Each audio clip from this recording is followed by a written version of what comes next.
Why do you got kicked out? Why do you get kicked out? Because you can't answer. It's dirty work, but someone's got to do it. I paid.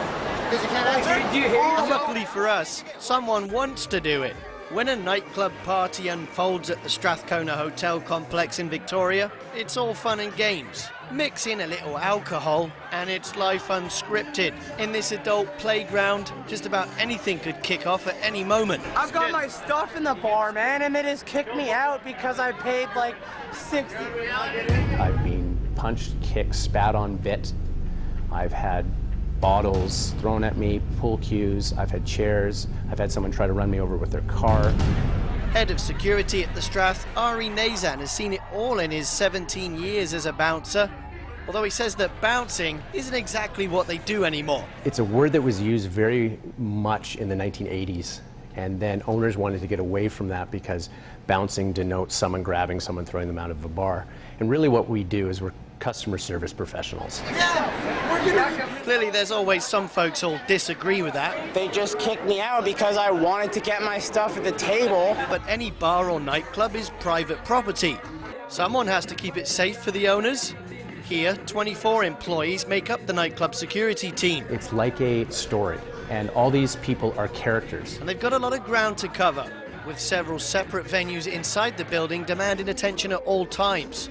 Crowd control becomes the operative task at hand, especially when it gets busy. You have to be able to take a lot of negative abuse without reacting in a negative manner, because people, when they get intoxicated, they certainly run the gamut of emotions. Checking ID, addressing safety concerns, enforcing in-house rules and regulations. There's rarely a dull moment in this job. We're dealing with medical emergencies, dealing with people of all different types of backgrounds. I get to rub shoulders with famous people, bands, celebrities, and it's certainly an interesting ride. Each member has a two-way radio. Sometimes several staff members are called to either extract someone who's behaving violently or to break up a fight. But it doesn't always end there. All too often, bouncers are accused of assault. What people are really unaware of is the law. And I've made it my duty to understand what the law and our rights are as a private establishment.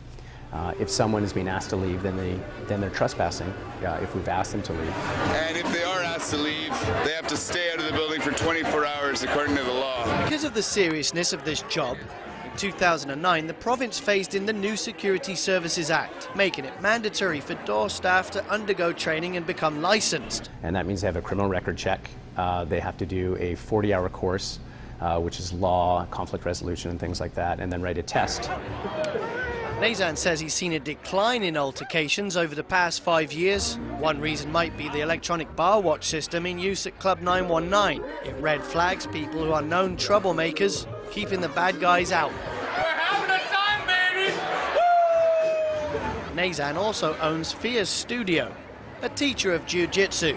And he says while you don't necessarily need martial arts training to be a security professional, it can help. Knowing how to do joint manipulation, or just escorts or come-alongs as they're called, are really important.